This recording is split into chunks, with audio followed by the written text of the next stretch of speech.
Hello जय जगन्नाथ नमस्कार। आज सकाळु सकाळु देखंतु आमर केमती एपटे केते जोर से वर्षा होउची।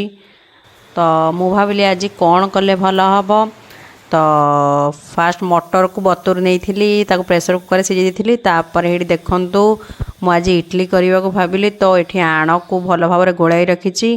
तापर इडली छांचरे आण को भल भाव दे देइची।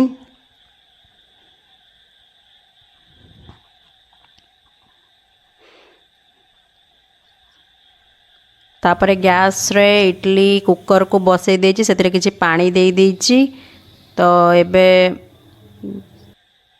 किछि समय पई ताको छाड़ी देछि।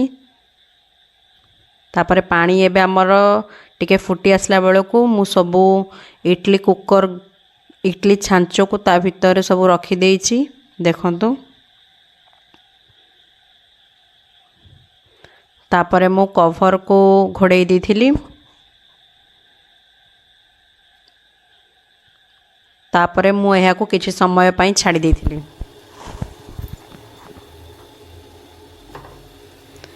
तापरे 10 मिनट पर देखला बेलू देखो आम इडली गुड़ा केते भल भाव फुली जाइछि।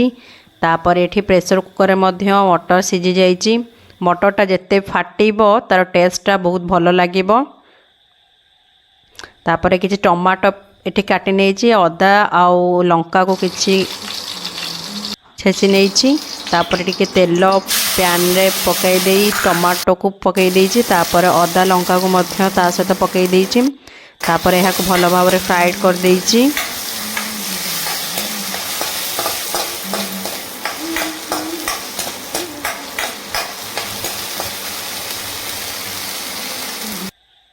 एबे एथरे किछि हल्दी पाउडर ऐड करिछि। तापर लंका पाउडर तापर गरम मसला करी पाउडर ए सब को ऐड करके मु यहाँ को भल भाव फ्राइड कर नहीं।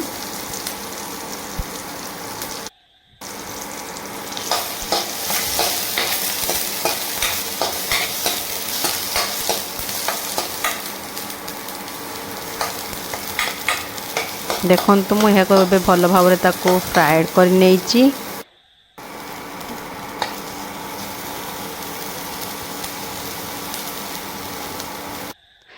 तापरे मु मटर को ता भीतर पकईकी एथरे किछि लूण को ऐड करिछि। तापरे यह को भल भाव मिक्स कर देछि। तापरे फुटिबा पई किछि समय छाड़ी देछि।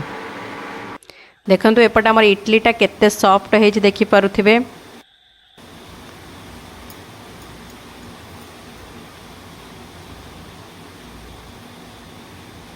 एबे हमर मटर तरकारी मध्य रेडी हो जाइछि।